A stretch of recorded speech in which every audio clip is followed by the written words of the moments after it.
Tuesday, April 9th meeting of the Smithfield Planning Commission meeting. If you would please stand for the pledge of allegiance. Pledge allegiance to the flag of the United States of America and to the republic for which it stands, one nation, under God, indivisible, with liberty and justice for all.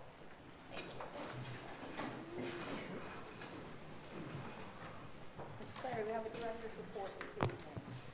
Yes, thank you. Good evening. We don't have any updates at this time, but I would be happy to answer any questions that you have. Anything, Ms. Clary, tonight? Okay, moving right along. Just a reminder of upcoming meetings and activities. Next Tuesday, April 16th, again at 6:30 is the Board of Historic and Architectural Review. Tuesday the 16th at 7:30. Board of Zoning Appeals has been canceled. Tuesday, April 22nd, 3 p.m. Town Council Committee meetings. Tuesday, May 9th, 6:30 p.m. next Town Council meeting. And Tuesday, May 14th at 6:30 is our next Planning Commission meeting. So if your Tuesdays are free, come out and see us. Public comments. I don't think we have anyone signed up. Is there anyone here who wishes to speak on anything this evening? Now's your chance. Speak now, forever hold your peace.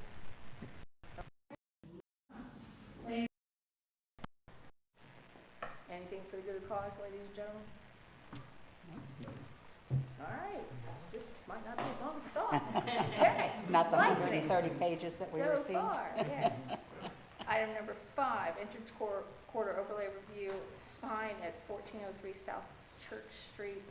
Krista Pickrell is the applicant. Ms. Clary, you have a staff report, please. Yes, thank you. The applicant is seeking approval to install a double-faced, non-illuminated detached sign, approximately 21.6 square feet and 52 inches in height. The sign will feature the DMV's corporate colors of a blue background with white lettering and will be centered in a 50.4 square foot landscaped bed with various shrubs and grasses. The town is in possession of a landscaping bond for the entire project, including the detached sign. Town staff do recommend that approval is contingent on the applicant submitting a sign permit application and fee payment. Thank you. Thank you. Is the applicant here to speak to this item? Ma'am, if you'd step up and state your name and address for the record, please. Hi, my name is Krista Penny in Virginia Beach, and we've been contracted out to do the monument sign for the DMV that's coming into your area here. Okay. Anything you want to add to Ms. Clary's? Not really. She's pretty much explained everything. I didn't know if you had any other further questions to go along with Ladies and that. gentlemen, do you have any questions for the applicant?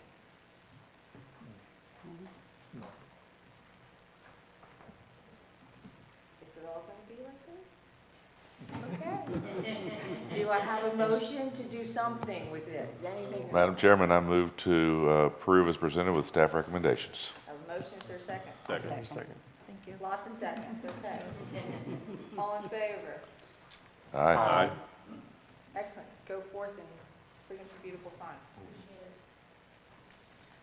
Item number 6, entrance corridor overlay review. Again, a sign, Route 10 Main Street and South Church Street and Battery Park Road.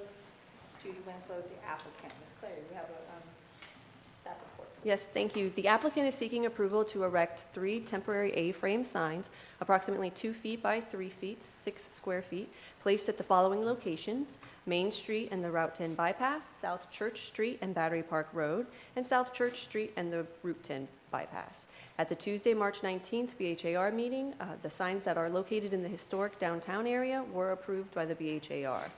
Town staff classify these signs as governmental directional and are exempt from the current sign regulations. Thank you. Thank you. I sense that we have someone here to speak on behalf of the application. You know the drill. Yes. Hi, Judy Winslow, Director of Tourism. Basically, the signage is to assist with downtown businesses to make sure people keep coming and keep the businesses alive. This is a reminder, both to visitors and, quite frankly, to residents, that I know it's a little bit of a pain in the neck because because the bridge is going to be an issue for a while. But quite frankly, and literally, the economic health of our community depends on it. And so that's what these signs are all about. Great. Any questions from Ms. Williams? Is this a permanent sign forever or just only for bridge construction? It's temporary. I got a question. The one Sure. at the intersection of Church Street and the bypass, cars coming through there not really going to be able to, is it better to maybe put one like in the shopping center or in the Food Lion shopping center and put them in Yeah, business maybe. areas? We've put signs in that location before for special events. It seems to work. We'd like to try it in that location, and if for some reason it keeps getting knocked over or it's not working, we will find an alternate location that's close. Any other questions? I'll entertain a motion. I move that we accept the signage as presented. Second. All in favor? Aye. Any opposed? Go forth and do good. Thank you, ladies and gentlemen. Thank you. Item number 7, entrance quarter overlay review, parking lot modification at 1402A South Church Street. Mr. Ms. Wooster are the applicants. Is there anyone here to speak to this application? I'm sorry, we'll get to you. Staff report. Thank you. The applicants are seeking approval to replace the current gravel parking lot, approximately 8,387 square feet, with asphalt millings. Asphalt millings are made from recycled asphalt pavement that has been crushed into sizes comparable to gravel using a milling machine. In order to accomplish this, they would need a waiver in accordance with Article 3RP for relief from the paving requirements in 3RJ 3G. Town staff do recommend that approval would be contingent on the applicants complying with any comments from Isle of Wight County Stormwater. Thank you. Great, thank you. Now, we'd love to hear from you. If you have anything to add, please step up to the microphone and state your name and address for the record, please. Good evening, everyone. My name is Mark Wooster, and I want to thank you for giving me this time to speak before you this evening. I want to present a little background on this just to clarify the purpose. My wife and I operate Eclipse Pets located at 1402A South Church Street in Smithfield. We share a parking area with Anna Chapman, who operates Graphic Trends located at 1402B South Church Street in Smithfield.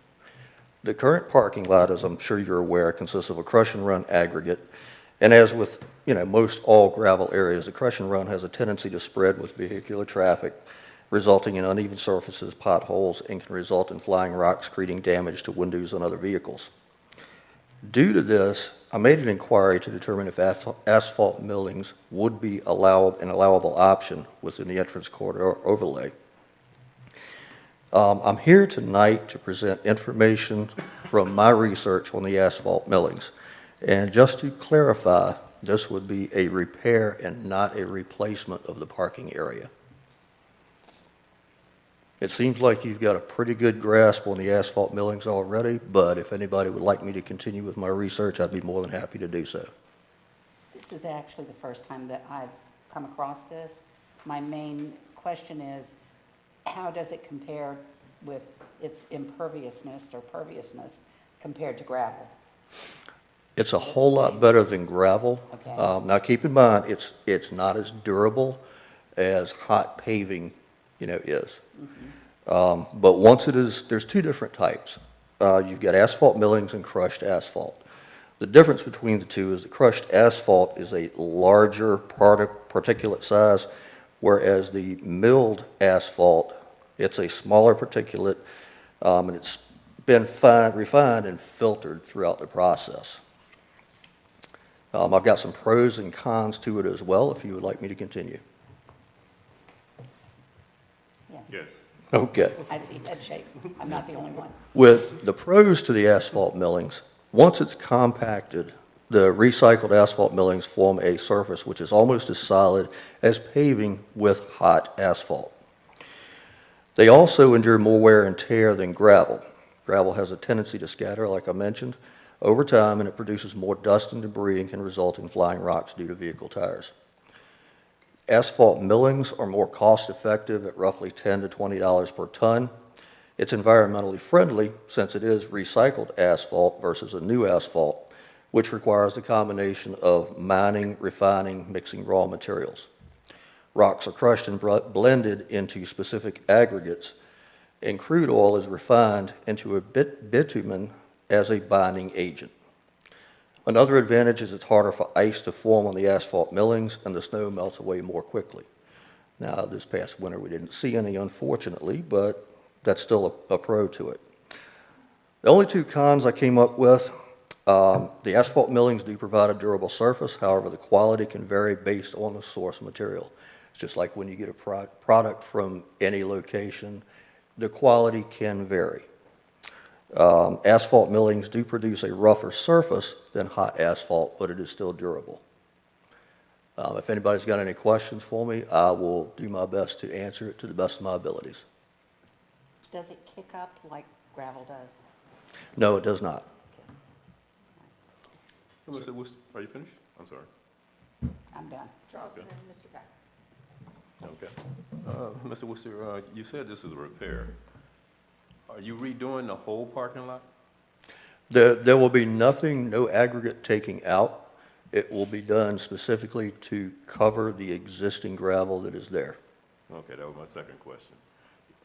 And the other thing, well, when you put this in, I can see where the gravel is scattered into the lawn and such. When you put this in, this new paving, will it retain its shape where it won't just scatter like the gravel did? As long as it is properly compacted with a roller, yes, it will. Any bordering to Any confine what? it? Bordering. No. Okay. Thank you. Is that Mr. Brown? Yes. Mr. Beck? This is a voluntary repair, correct? You're not being mandated to do this Correct. by anything. This is your choice, and you're asking us to approve material. Correct. Okay, thank you. Any other questions for this applicant? I'll entertain a motion, ladies and gentlemen. Madam Chairman, I recommend that we approve as presented with staff recommendations. I'll second.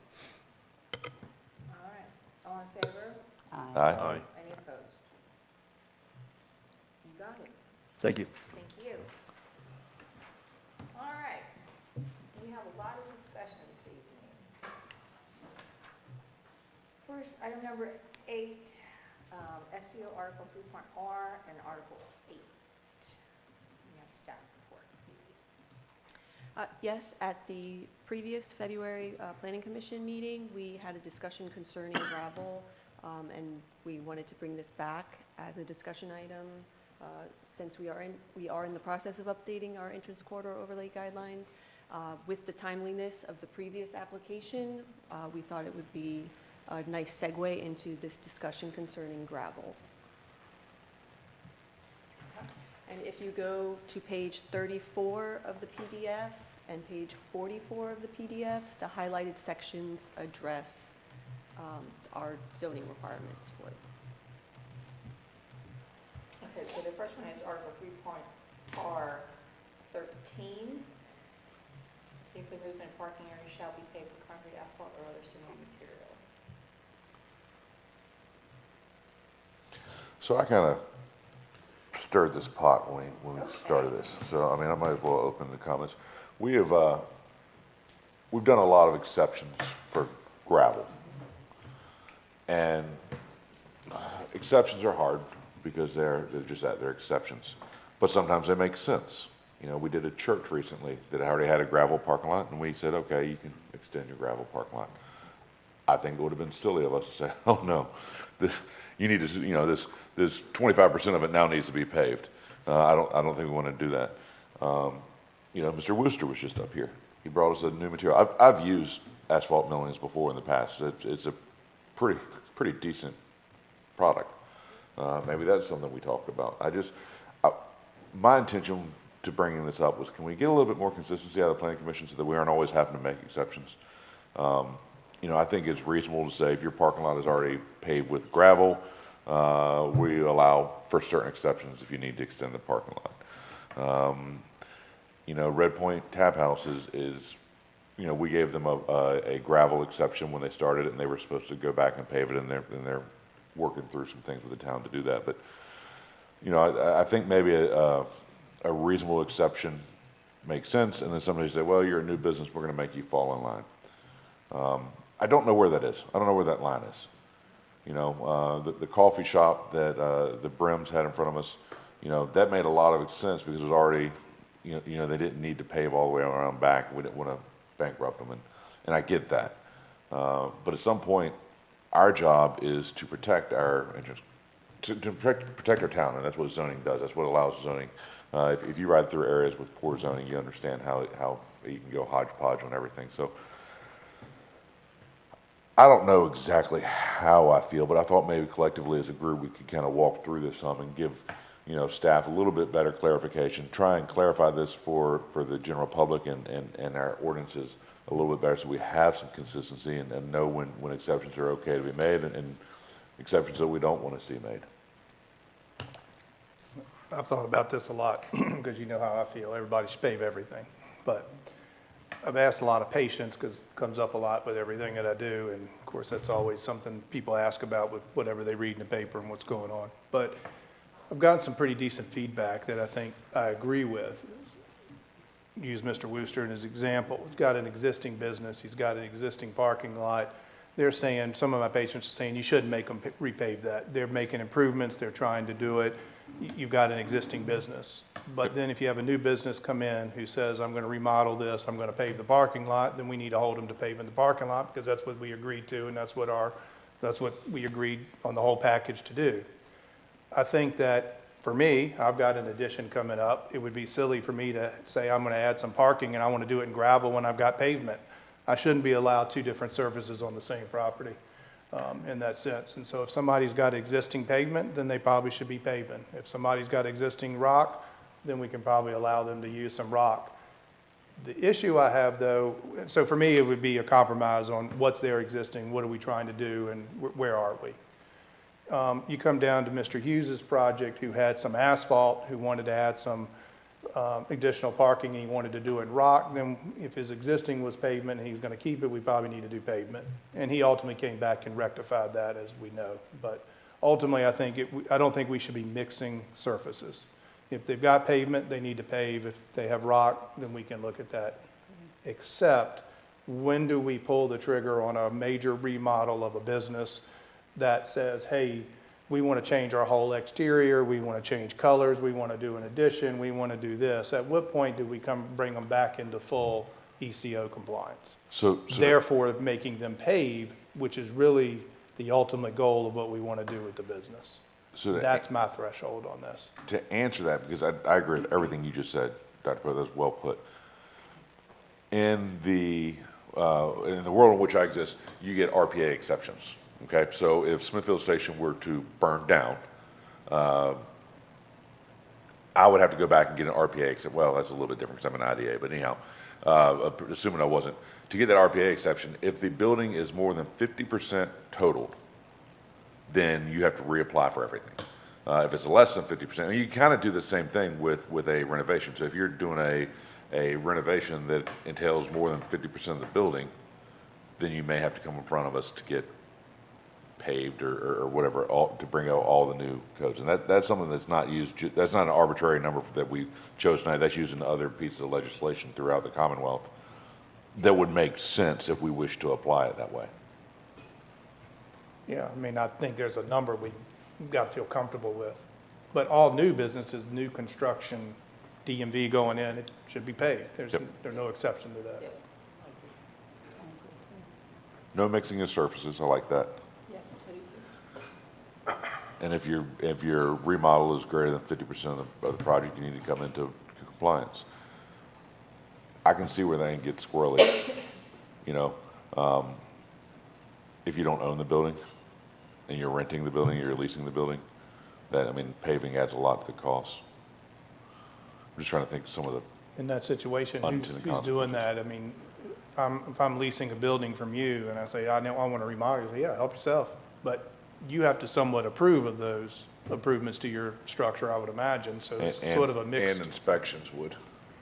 So I guess, that would have to go back to the owner to say, hey, if you're going to allow this kind of remodel, this is going to be an upgrade that's needed. Y'all work out the details, but I don't know. But I agree. I think there should be some percentage of something that makes sense. And the 50% makes sense to me. a good number. So is everyone okay with not allowing mixed surfaces and threshold of 50%? 50% or greater change in the bill? And I think the threshold or the benchmark has to be 50% of the taxed assessed value of the improvements. Dr. Pope and Mr. Yucca are very familiar with that, and on the Outer Banks, that's sort of, they use that, well, that's a formula they use all the time about when things have to kick in. Do we want to emulate the Outer Banks? Well, I'm just saying that's how they do it. I'm not saying it's. I know. I mean, that's how they make a It gives you a determination. measurable number. That's a That's- measurable number. That's something that they did, Okay. the town didn't come up with it. It's already there, it's in place, and you know, you have a number that they have to look at, and then you come in with your project and you say, these are the improvements I'm gonna make, and this is the cost, and it's verifiable. The only issue with that number is usually the assessed value is cheaper than what people think they can sell it for. And so you have to come up with a number that's in public existence. Well, it is, but there's the good thing, well, the good and the bad thing about where we live is they do assessments more often than in most places, unfortunately, but it's not every 5 years like in some localities.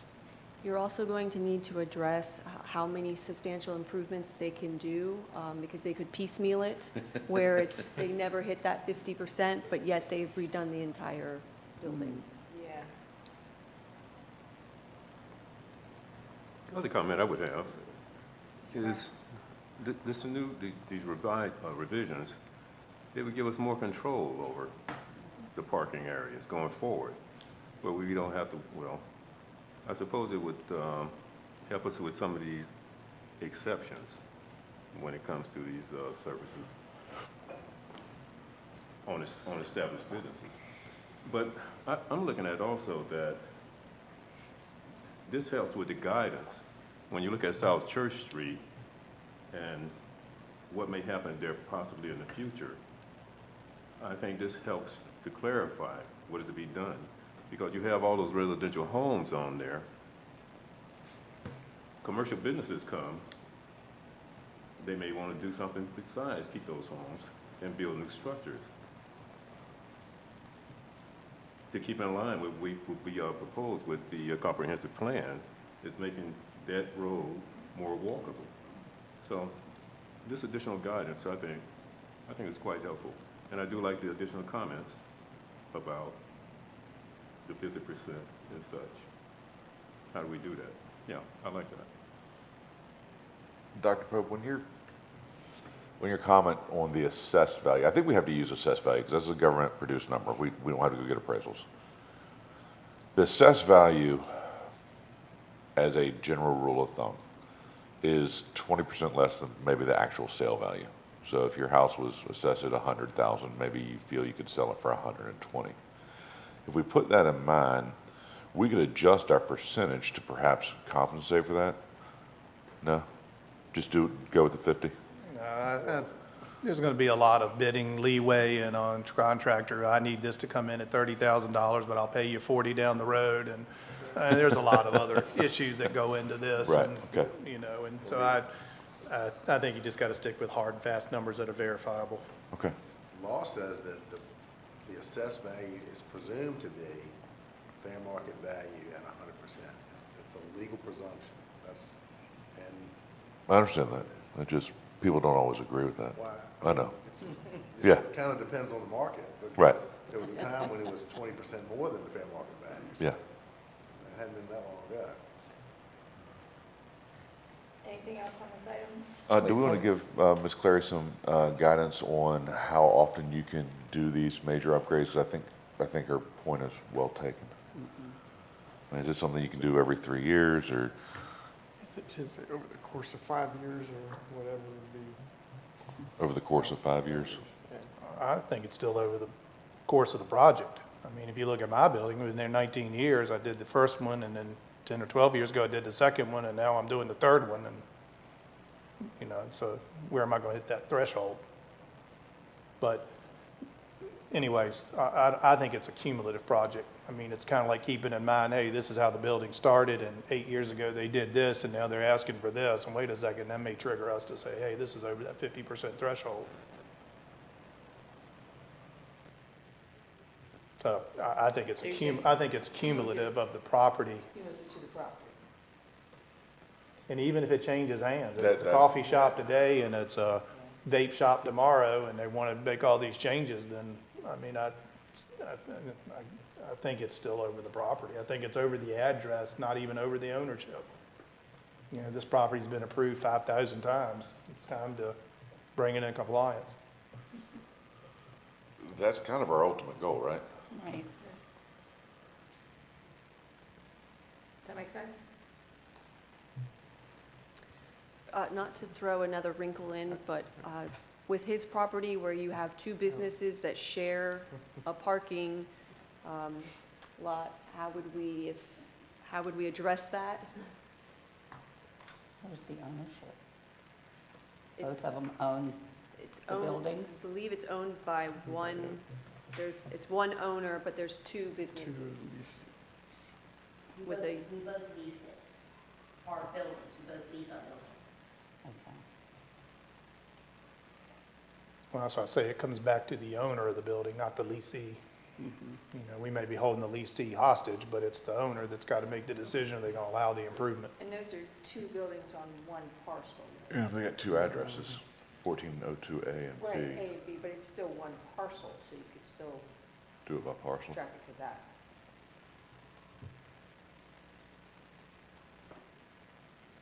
but just so that I'm clear, it would be either building at 50% or cumulative between the two buildings that each Well, then total? pick on Graphics Trends, their building burns down 50% of the property, they got to rebuild, they're going to have to bring into full compliance of the ECO. Mr. Wooster doesn't need to bring his building into compliance because their building burned down, but they may have to pave the parking lot, they may have to reach all the goals that they have to reach or whatever they do, but it wouldn't, one structure wouldn't necessarily affect the other. He wouldn't have to bring his into compliance just because. But if it triggers that 50% threshold, then the other things need to be met. But that could be a requirement of the property owner, it doesn't necessarily have to be a requirement of. All right, if he's gonna rebuild the property to lease, then this may be this is That's what your he'll have to opportunity do. That he has to do so. But as you brought up earlier, the plot is one, even though it's two structures, it is one, and the tax assessment will be based on that one lot, I would suspect. Attorney Riddick? Are there two tax assessments, A and B? Each building is assessed separately. You have to go into the detail, but they assess both of them separately. Brings it on, since it's on one parcel. Even as, well, the land is one price, but they'll have For the improvements. each of The them. improvements. Improvement is a Yep. separate Each assessment. one. Yeah, It's not, I got it. you can't see it on the front page, but if you go into the detail, it's there. And one other point we have to consider, I think this is a unique property. I don't think every property, I don't know how many property we have in this town that would have multiple structures on one plot, tax plot. Well, just for purposes of this property, Tasty Freeze is part of this property. Is that a separate, No, it's It's a not. separate parcel. okay, so good, because I was saying now if they want to come in and do that, what's going to happen to this? Because now that's all tied to the same owner, different property, same owner. Anything further? I mean, I'm fine with something like that personally, but Other than the wording, to handle the 50%, I would like to hear that. Yeah, the only other thing I would have is dealing with the advanced materials and stuff that are available today for parking lots. There's a whole bunch of high-tech retention materials and stuff that you can put out that, you know, rock doesn't go flying everywhere because it's lattices and matrices that will hold your aggregates in place, and different systems that are available that are permeable and, you know, take care of the drainage and everything right within the pocket. What they're putting in right now, I mean, it could end up presenting a bigger problem than you got right now, because not that crush and run is that permeable, whether it's kind of permeable. Same thing, when they put this on top of it and compact it, it's gonna become pretty impermeable, and the way that land runs, it'll run down, and sort of like it does now. Water accumulates sort of right at the end, right before you go across the sidewalk, and this will probably get the water flowing across the sidewalk and down to the Into the street. gutters. So, Mr. Young, you bring up an interesting point, and we didn't ask the applicant, but this is conditioned upon a report from the county stormwater people, Right. correct? Correct. Has that, any communication been done on that part, anything? We don't have any sort of calculations to provide Isle of Wight County Stormwater Division at this time. Just the timing of the application with the discussion of the gravel, we wanted to go ahead and bring it to Planning Commission just to shed light on this new material. But it still requires the approval from the stormwater. Correct. Okay. Thank you. All right, and we don't need to vote on this, right? This is going to craft something, and we'll have to public hearing it at a later date. That is correct.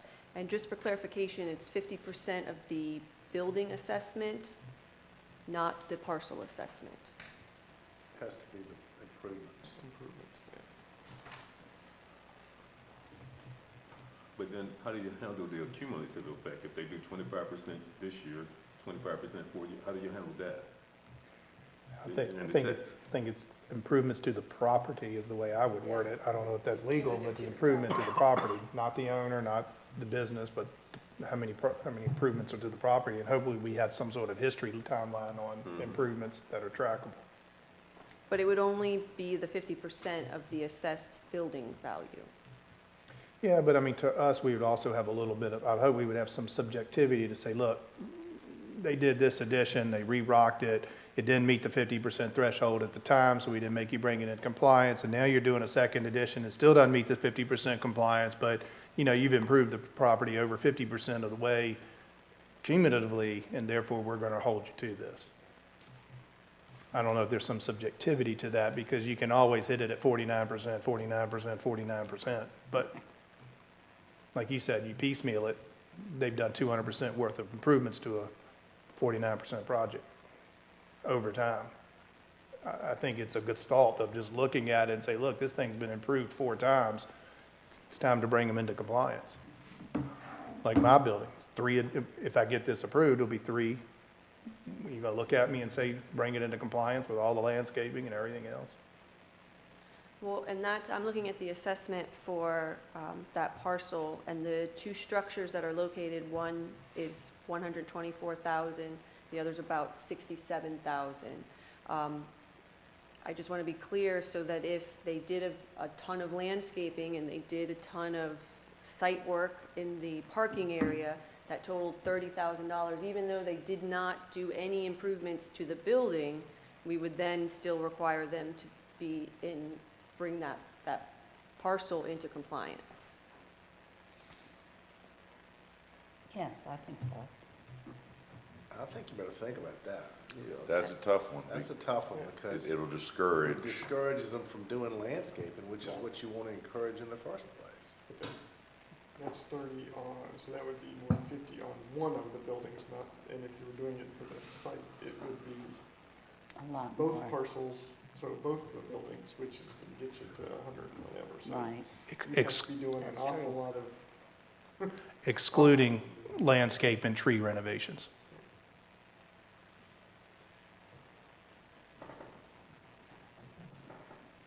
So doing landscaping and, I'm sorry, And I say landscaping and tree renovations. I mean, if somebody wants to rip out all the shrubs in front of their building and redo it, do I really care?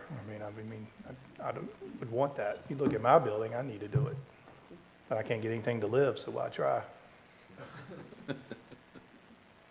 Well, you spend all your living on your patients, Dr. Pope. I need to update mine, but I can't get anything to live, and so why invest the money on something I can't get to live? Anything else? so just to recap, right now, they would be required to come into full compliance at the time where they, cumulative to the property, at the 50% of the building assessment of improvements, excluding the landscaping and potential tree renovations. We want to encourage the beautification, but not Yes. Not required. Not just, you know, in that sense, I think. Agreed. Yes. Okay. But I hope a renovation wouldn't come at 250,000 of landscaping and 50,000 of building improvement. So I just, Seems like Ms. Craig's priorities. yeah. All right, ready to move on? Yes. Item number 9, SEO Article 3, which is our floodplain overlay district. We have a staff report, please. Yes, thank you.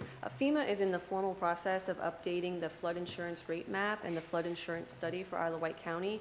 Because we are getting new maps, our FPO ordinance must be updated to reflect the new effective date for the maps. Town staff did utilize the model ordinance, which was provided by the Department of Conservation and Recreation, and highlighted the changes. This ordinance will need to go before state and federal reviewing agencies for their approval prior to bringing it back to Planning Commission and Town Council. Once we do receive our final letter of determination, we do have a strict timeline that we must follow in order to get this approved. We wanted to bring this before you as a discussion item so that once we do receive that green light to move forward, you've already seen it. Again, this is copied straight from the model ordinance, which we believe our previous FPO ordinance did the same. Thank you. Okay, so this is really just a housekeeping item. Yes. Did anything jump out at anyone that was of concern? The only concern I had in reading this was, these may be federal regulations, but they talk about the lowest horizontal level being 18 inches, 2 feet above. That's a federal issue. That's not adjustable. No. Flipping through this, page 82A, the floodplain manager has determined that number 5, the change, when added to all the changes made during a rolling 5-year period, does not constitute 50% of the structure's value. Seems like something we might have discussed just a minute ago. What page was that again? 82 in the PDF.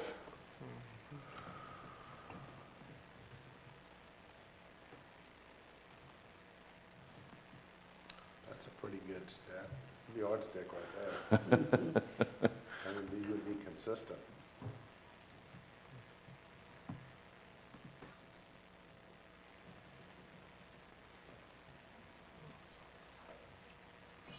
The thing that's good about that is that it accounts for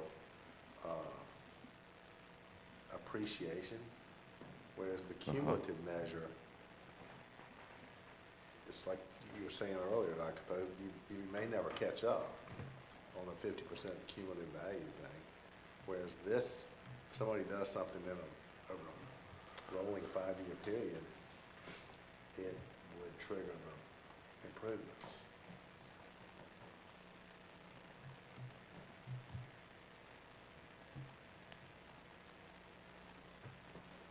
What's your pleasure, ladies and gentlemen? I have no problem with this ordinance as presented. I was just flipping through and caught that. I'm not talking about this part, I'm Yeah. talking about what we just talked about. The in the previous. Right, Yeah. right. I think that gives you a little bit more measurable piece. And Dr. Pope, like your building, you said 18 or 19 years you've been in it. How many directors of planning have we had in 18 or 19 years that can remember all the times you came before to get different things? I mean, 5 years is a little easier to remember and see and state. And, you know, it's unlikely, not impossible, it's unlikely that a business would come in and do a little bit, and they would stay under the 50% because of the 5 years, as opposed to they could do a little bit this year and a little bit next year in different projects. I kind of like the way this reads. I think it's fair, particularly as in a historic town where we do have some buildings that are, you know, multi-generational. Right. I agree, I think that's a better measure. But didn't this ordinance also say historical buildings were exempt? I think it did. I think it said if you have a It may. historical building, it's exempt from the 50% rule because Right. you're gonna have to It's number replace it. C, or letter C. Yeah, there it is right there.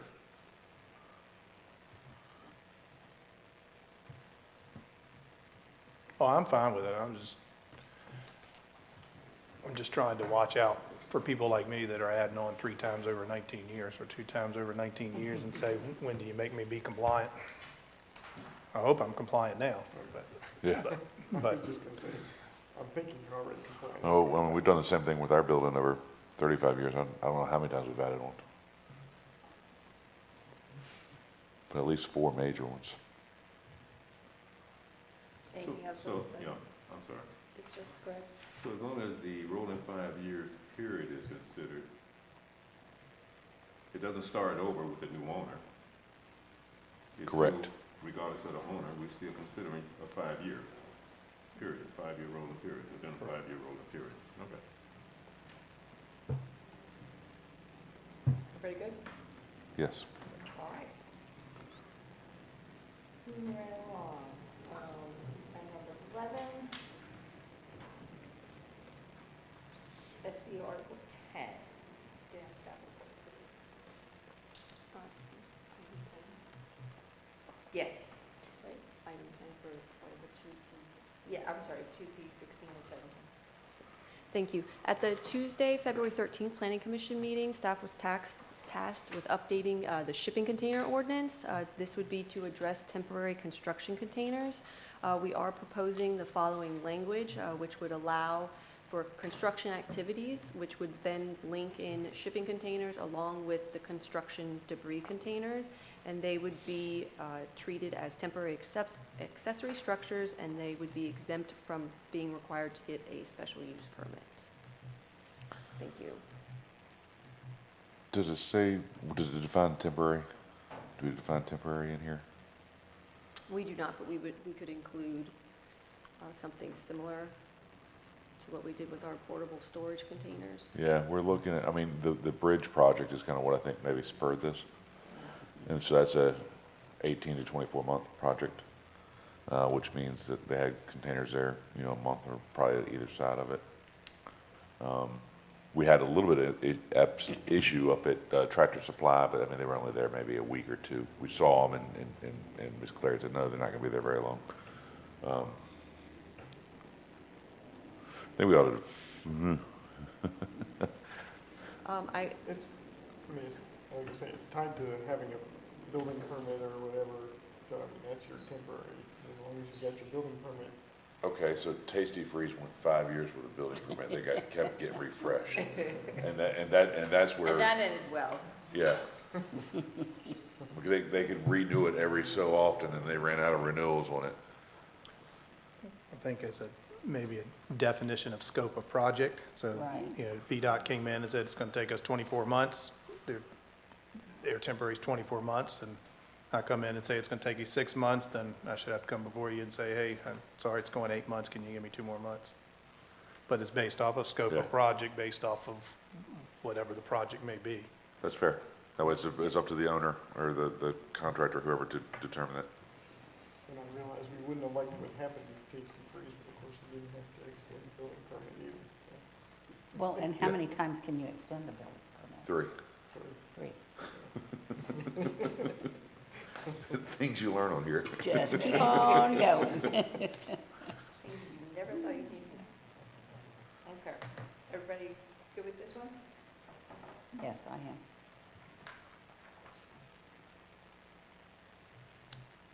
Josh, you're good, sir. No, I would just, timeout period is, they're removed once the construction is declared complete. And what would make the constructors, the contractor who are the building, to get to that point? They have, is it the site plan? Is there a timeline where they have to be complete with the construction? It varies from project to project.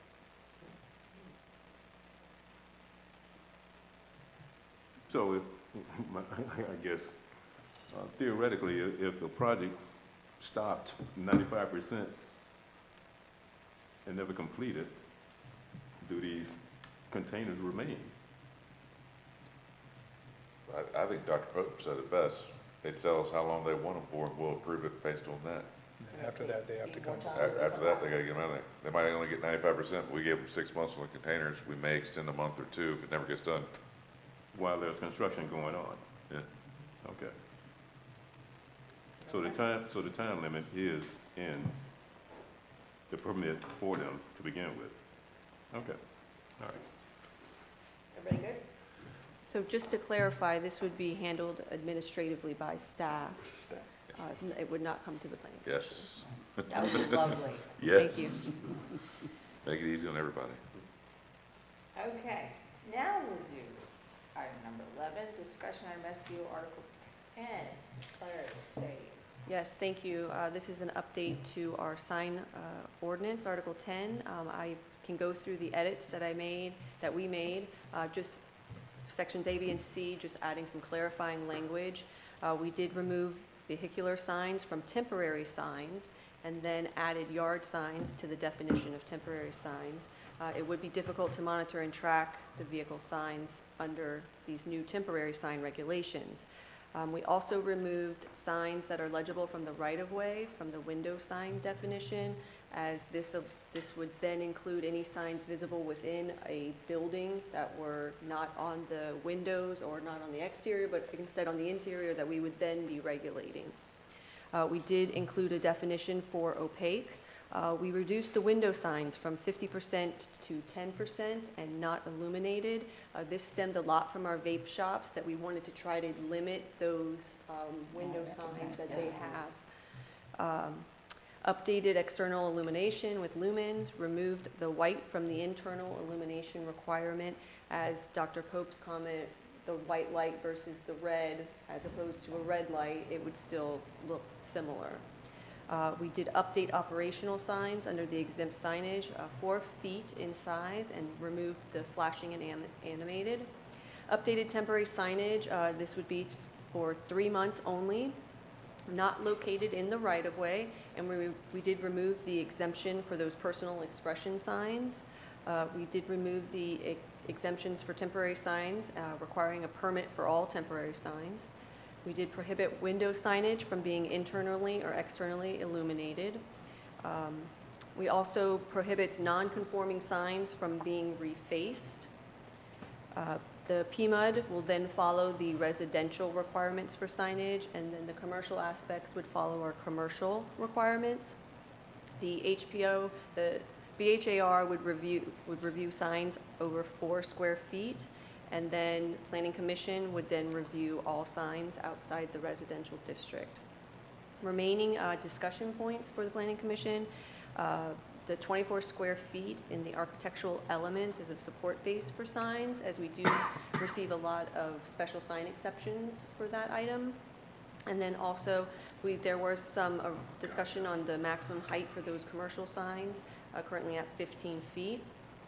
And we also wanted to inquire if the Planning Commission wanted to send special sign exceptions to Town Council as opposed to the Board of Zoning Appeals.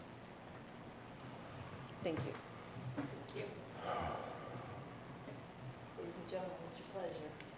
Can I get a clarification on removed white internal illumination? So when we had the Planet Vape tobacco store, our requirement requires the white light, and you had asked what if it's the white light behind a red face as opposed to a red light behind a red face, would the color be different? Well, I think I was thinking of the Smithfield Electric sign, because I believe their logo was a white sign with red lettering. Yeah. To me, the light inside of a sign should be white. And then, but the Smithfield Electric sign being a white sign, we didn't want that whole sign lit up white. So they could opaque the white so it doesn't shine through, but their red lettering would shine through, but it's still a white light on the inside. So we were asking them, would they entertain the idea of switching their red to background and white to the letter? Because I was more in keeping with our sign ordinance, but our sign ordinance was opaque. They can opaque white, and the only thing they would see was red, the red letter. If that makes sense. But the internal light, to me, should still be white. shouldn't be red, blue, green, whatever. It should be white on the inside, but they can manipulate the color by their sign. Because if I had a white background and wanted a blue light, I put blue letters on it. If I wanted a purple letter, I'd put, still be white light, but a purple color. I can manipulate it that way, but I didn't really mean to manipulate the light in the inside of the sign. So to me, it should be a white light inside the sign, and then, and even if they have a white sign, they just need to opaque the white part, and then their color would come through with their lettering.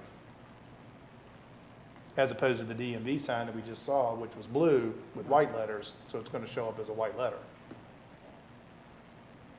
Is that, I don't know, is that clear as mud? So- It's not illuminated, so it doesn't matter. No, it doesn't matter for that one, but no, it wasn't so much that I cared about what color light they used on the inside, it was how they did their sign. It shows through. Yeah. So by removing all of the lighted window signs, have we inadvertently eliminated lighted open signs, or is that still an exemption? No, that's- It's there still somewhere. We address those in operational signs. Okay. They're allowed to be 4 square feet and indicate open or closed. How does this affect campaign signs? Said all temporary signs, didn't That would be the personal expression signs. it? Okay. They cannot be, so I'm sorry, I'm on page 103. And we now require that they are placed a minimum of 10 feet from the right-of-way outside any sight triangle and shall not impair the visibility of any traffic control sign. They are limited to 3 months instead of the 6-month time Okay. period in any calendar year. And So, Sorry, go ahead. no, I like where we're going with this. Well, you've just eliminated all campaign signs almost on Main Street. I don't know if that's our intention. Depends which candidate. I mean, you come down here. I don't care if I see it, I never see a political sign again. Yeah, I can understand that, Dr. Pope, particularly going into an election year this year. It ought to be interesting. I dig the 3 months, big time. I really like the and I like that it's not located in the right of way. And I like that you can't have it in the sight lines. But being placed a minimum of 10 feet from the right of way, I'm not sure if I'm okay with that one. I mean, because if you're riding through somebody's neighborhood, if you're riding through your neighborhood and you got to put it, your side, your favorite person running for election has to be 10 feet back from the edge of the road, and it's almost not visible at that point. And some I don't know people if I don't have 10 feet front feet. yard. I was gonna say, some people don't have 10 feet. You very well may not, but then a lot of people downtown may not.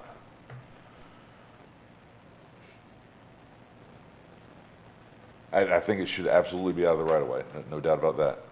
And it needs to be outside of any sight triangle. It should not impair the ability of any traffic. Yeah, those are all good. I'm just not sure I agree with the 10 feet from the right of way.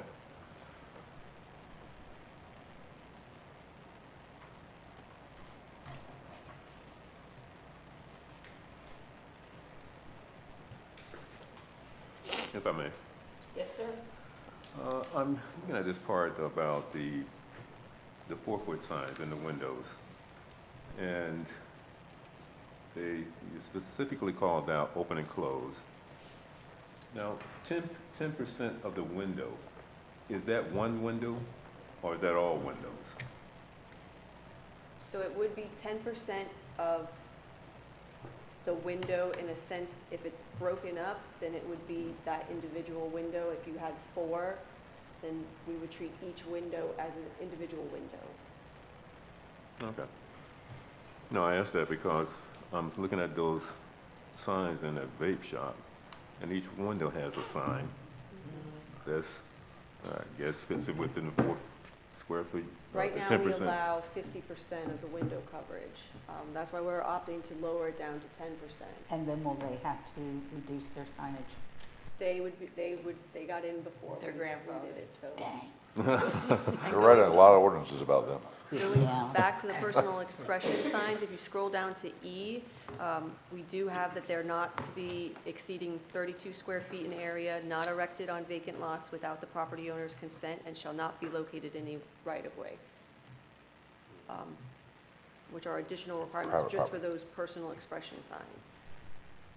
Okay, so maybe I misunderstood this. So the 10-foot, so if I'm on Route 10, how does that work? If I'm on Route 10, you can't have it 10 feet outside, it has to be at least 10 feet outside the right of way. But if I'm in my neighborhood, So these are requirements that only apply to the personal expression signs, which is what campaign signs fall which are under, right? what we classify campaign signs. So they are also limited to the 3 months in their temporary signage erection rules.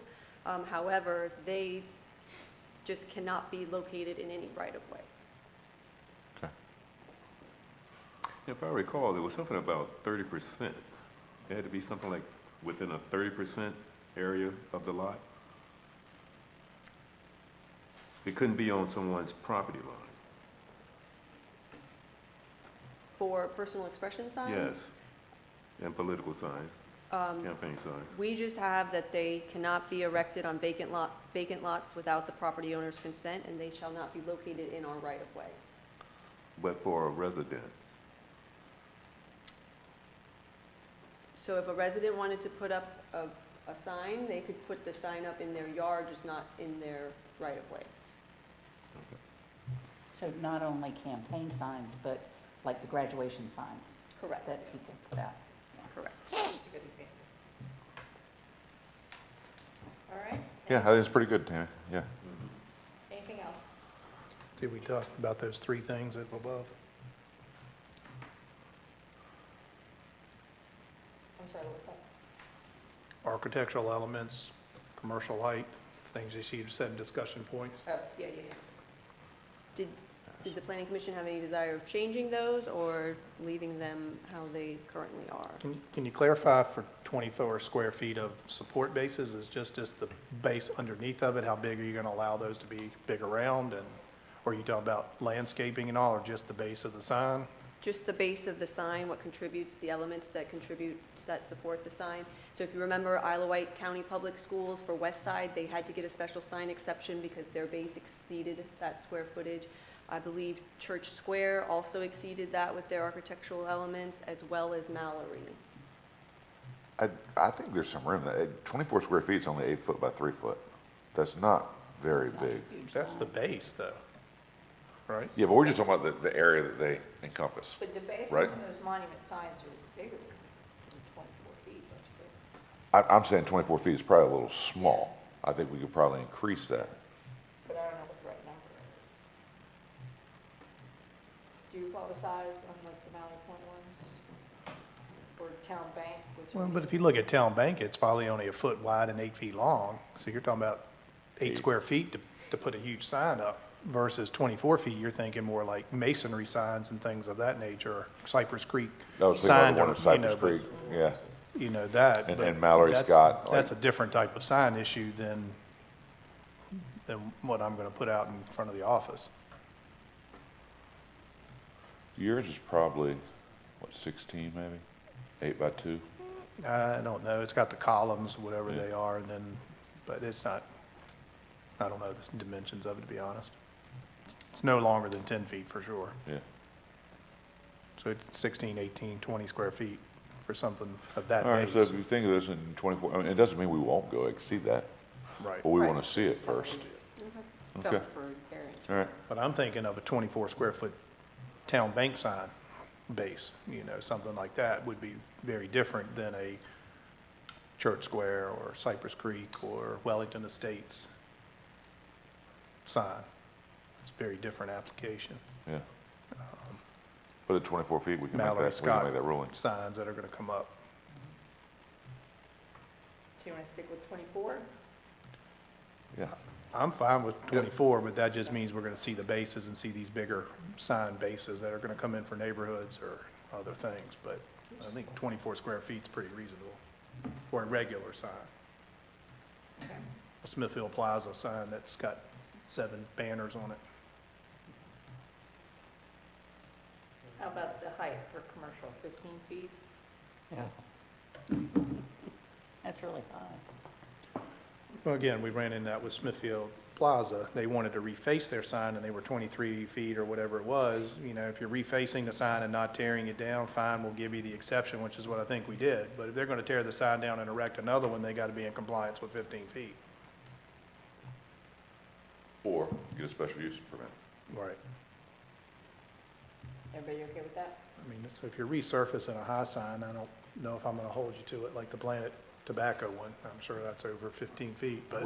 We added that to the ordinance, that you can't resurface signs that are out of, Well, I know, but he compliance. was also in a height, this would have caught him in the height restriction too, Yeah. but I'm not gonna make him tear a sign down because it's already there, just, Because we don't like it. right, I mean, Just because.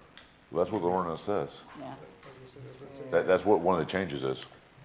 It's one of my favorite changes. Tammy, where are is the information about a sign that's already there but needs to be refurbished in some way, just because it's failing or? when 50% of it, Over the trailing 5 years. Yeah. But if they have to do something, if they have to take it out, does it have to be put back in conformance? It's page 107. Thank you. Non-conforming signs cannot be refaced. The entire non-conforming sign must be replaced and brought into conformance with this article.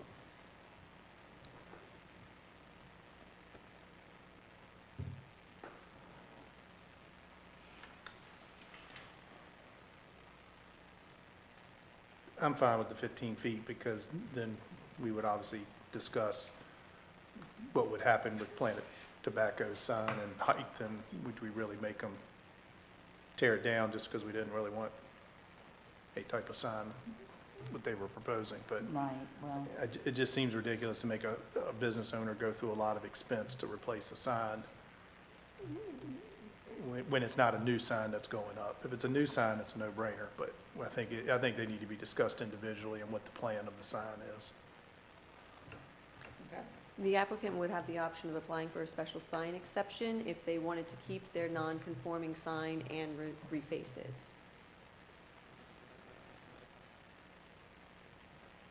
Okay, that makes sense. Everybody good on this? mhm. Do you want to go to town council instead of BZA? I would. I think it should. It's more in compliance. I read the statute concerning the Board of Zoning Appeals, and it's really not appropriate to go to the Board of Zoning Appeals. Okay. I think that settles that. Anything else for this item? And so just to clarify, we will not remove the white from the internal illumination and still require it. Okay. Item number 12, donation boxes. Dr. Pope, can you tell us what's going on? Yeah, so just riding around town, there's a couple of donation boxes that I've seen. One in front of Taco Bell that just randomly sits in front of the parking lot, and then the one between the funeral home and the kids' daycare. I'm not against the donation boxes, but one, how did they get there? Whose boxes are they, and why are they not next to a building and just instead of randomly sitting in the middle of the parking lot? So my issue is we don't have anything to address donation boxes and things of that nature, where they should be located.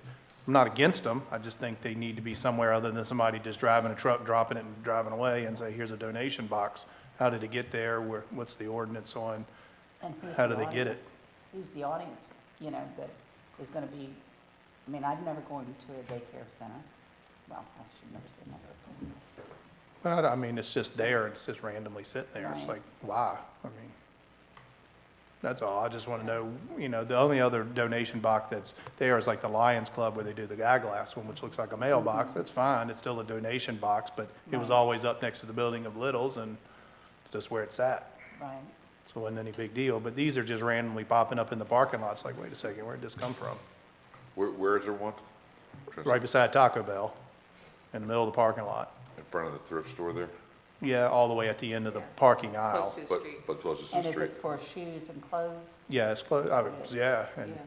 But a lot of them I've seen, just if they get full, they're not emptying them regularly, then stuff Right. just piles up around it.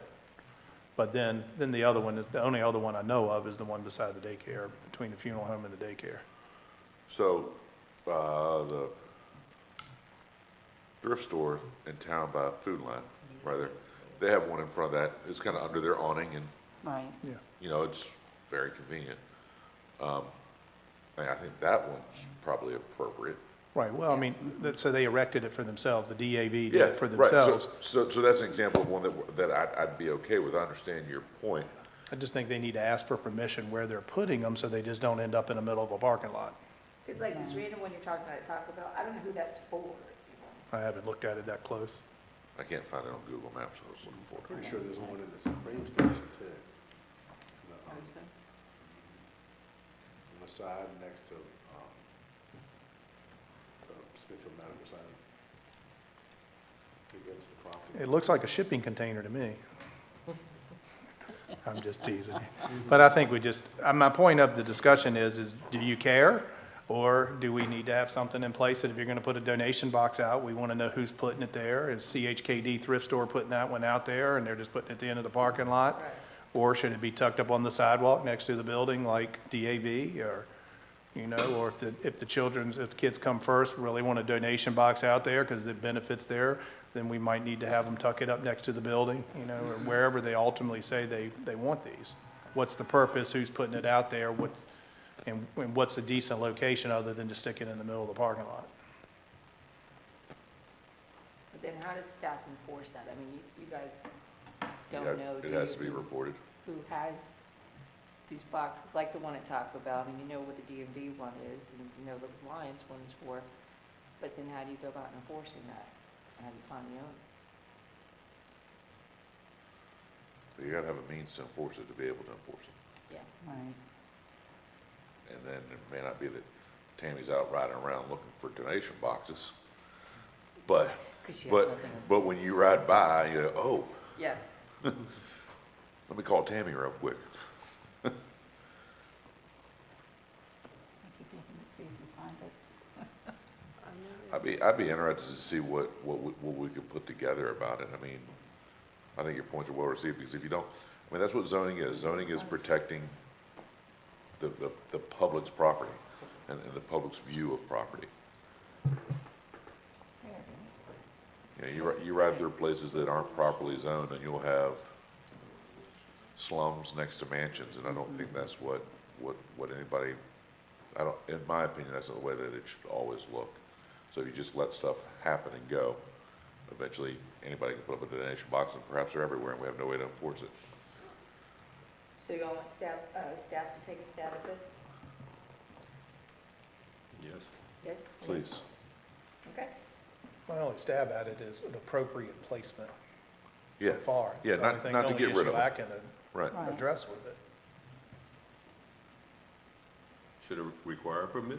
Because if it doesn't, how would you know when it's put there? As you said, someone would have to report it.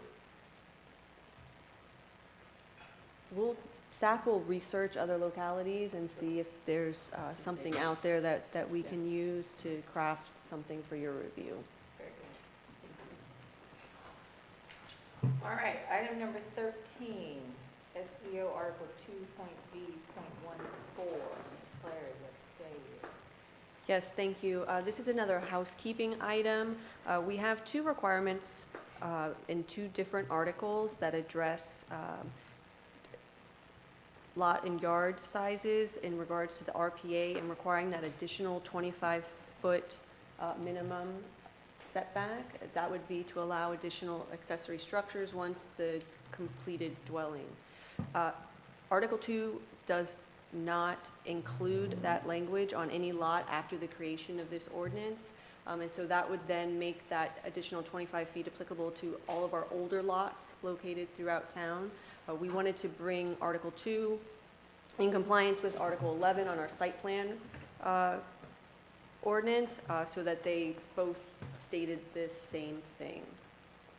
So we're proposing lot and yard sizes shall conform to applicable zoning district regulations of this ordinance on any lot which is created after the adoption of this ordinance, which has a resource protection area designation upon it. It will require the rear yard setback to begin at a minimum 25 feet from the RPA line. This will ensure that there is adequate area to locate all buildings and structures outside the RPA. That make sense? It makes sense to me. It does not to me. Does not. And we've seen this in Cypress Creek a couple of times. RPA setback is 100 feet from the toe of the marsh. If you're building on a waterfront home, we're now making them 125 feet. It started at 50, and before that it was 0. I think the RPA is appropriate, and I understand that we don't, and the homeowner needs to understand that you can't go into the RPA. But for us to say that it's gonna be another 25 feet in case you wanna put a shed or a deck or something else back there, I can't get on board with that. I mean, I'm not suggesting that we allow them in the RPA, but to make them stay further out Right. just in case they wanna build something later. We just did one in Smithfield Boulevard, right? That cul-de-sac neighborhood, that he was trying to squeeze a house in there just a little bit. You couldn't have got the house in there at all if we had forced another 25, or not a house of the size that was appropriate for that lot. 100-foot RPA is significant, and that's what the Chesapeake Bay Act requires. And I don't think that I'm trying to make any exceptions for that, but I don't want to put another 25 feet on it. So just for context, we did bring an exception to that extra 25 feet. That would be for Cypress Creek Phase 6.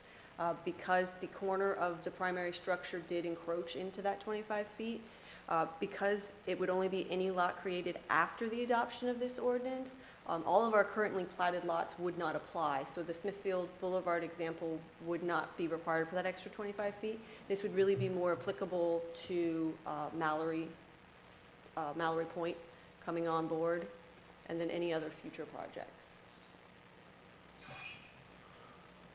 What's your pleasure, ladies and gentlemen?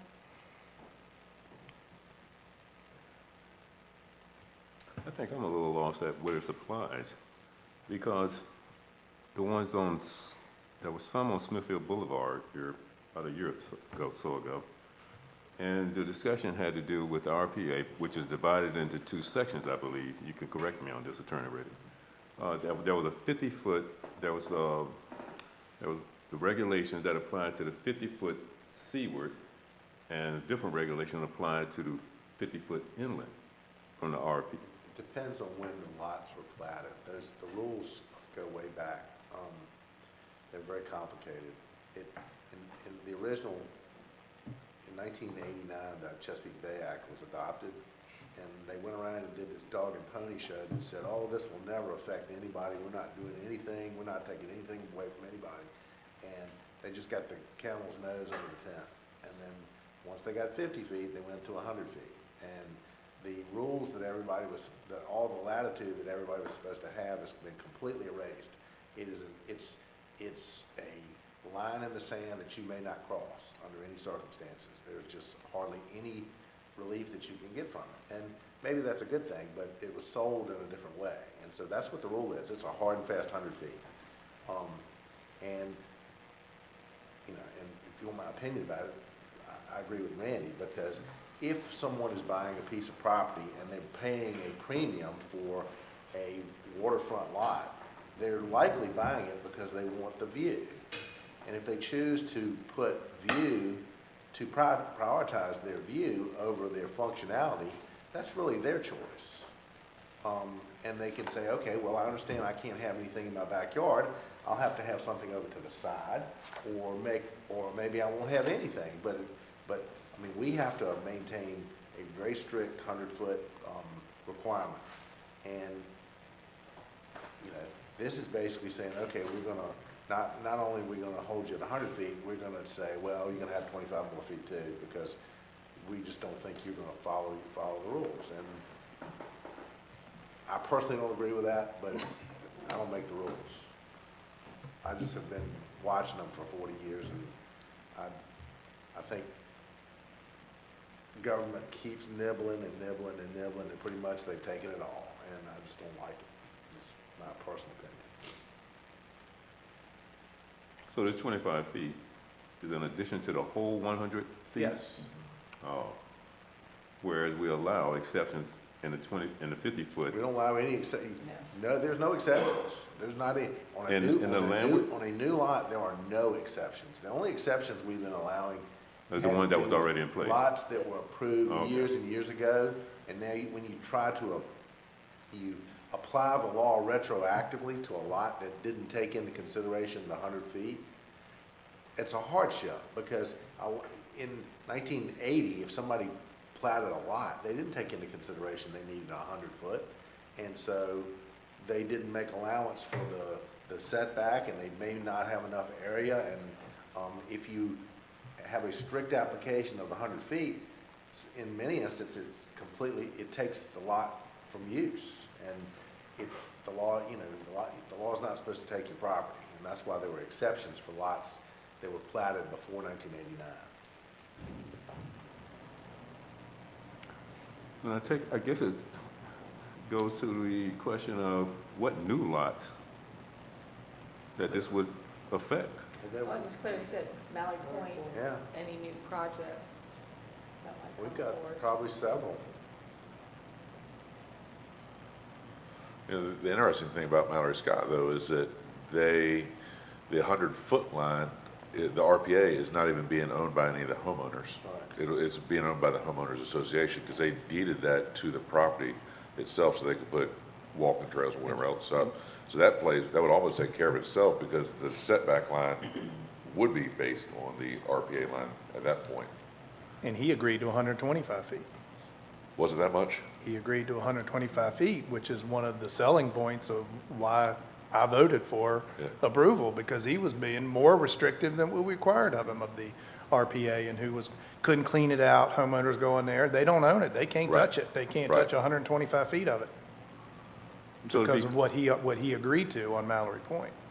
So to be clear, in Mallory Point, they cannot go into that 50-foot landward. You can't go in 125 foot is what I remember him. It's not approving. theirs, it's not the It's not homeowners. theirs. It's not the homeowners. The lots will be platted. Well, and so just for potential applications, the Molly Turner property, there's the sand pits back there. Right? The question is gonna be, are they gonna be, will they, because there is, in one instance, it looks like maybe it might even be considered, who knows? I don't know yet whether that's gonna be classified as a tidal waterway or not. It's probably not, but there's property back there that fronts on, the new property that was just taken into town, and it runs right down That creek's got a some creek. RPA probably. It's got some RPA in there. And so you stick 125 feet on that, you might make some of it just, We have to enforce the RPA. We don't have to. have a choice in that. But I don't think we have to say, well, you're not smart enough to stay out of it, so we're gonna push you out another 25 feet. If you wanna put a house on the river and you want a pool behind your house, you have to understand that you cannot go inside that, and you need to build your house accordingly. And we have to enforce that, and I don't have a problem with that. Does that come down to counseling at the time of the zoning permit to say, look, you're in an RPA restriction, you're asking to put your structure at 105 feet, you realize you cannot encroach 5 more feet, and, so that's your site, but the counseling to make sure they're aware of it, they have to get a zoning permit from the town. yeah. And that is explained to them. The problem that we encounter is the homeowners that were not aware of that prior to purchase, and now they own the property and they want to build the house, and they don't realize up until they come for the zoning permit that now they're limited. But wouldn't that be a disclosure that gets attached to the title of that property or anything? You're not, no. Everybody's required to do their own due diligence. There's nobody that holds their hand. Okay. And if it is Planning Commission's desire, we can come back with a public hearing to repeal Article 2V14 as well as Item 4 in Article 11, removing that requirement. We're just trying to make sure that we bring consensus. Glad you mentioned that, because that's what I was just gonna say. How did we get 2B14? Well, it's there. I mean, it's there. Which pleasure says, John? I'd like to fix it. That's what I would like to do. I'd like to fix it. If we need to repeal it, repeal it. I don't want to enforce an additional 25 feet on the RPA. Neither would I. Understanding the way it was explained. No. I agree. No, I wouldn't want to either. In this case, we would like to make more problems for you.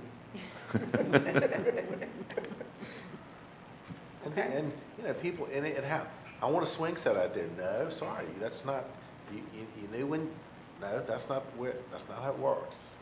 You know, you can't have a swing set out there. That's no man's land. You can walk around, you can, Put a lawn chair on it. you can put a lawn chair out there, you can, You can cut the grass, you can cut the grass to the extent that they let you. but not with heavy equipment.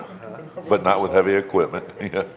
It's, I mean, it's. You can't cut down trees greater than well, you certain can, diameter. but Forget it. dead and 6 dying inches and at the- limited view sheds and all that kind of stuff. All right, anything else on this item, ladies and gentlemen? I mean, I'd just be concerned about any new homeowner, property owner, and they're not aware of that 100 foot. That's on them. I was gonna say, is Well, that the buyer beware? If they're building the house, they're gonna know about it. They should know where their property line If is, they what they're build the buying. house, they're gonna know it. If they buy the house from someone else who already built it, that's when they they're may gonna not, go, look at all that, I wanna put a patio out there. If they look at that line from the survey, is Yeah, gonna be on the plan. it's clear. If they know what they're looking It's at. very clear. And I suppose we would depend upon the HOA to make certain that new homeowners know. HOA's not, nope, they don't have, nobody holds your hand or tells you anything. If you buy a house, you better do your own due diligence, because there's nobody that's gonna tell you. And if you don't, and if once you sign your name to the contract, you bought it.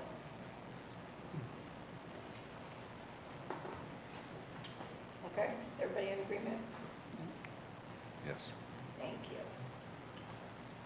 Final item, approval of the Tuesday, February 13th, 2024 meeting minutes. And I recommend they would be approved as presented. Do you have a motion? So moved. And second? Second. All in favor? Aye. Aye. That is it, ladies and gentlemen, unless you have anything else you'd like to discuss tonight. Thank you for your attention and your brevity. We are adjourned.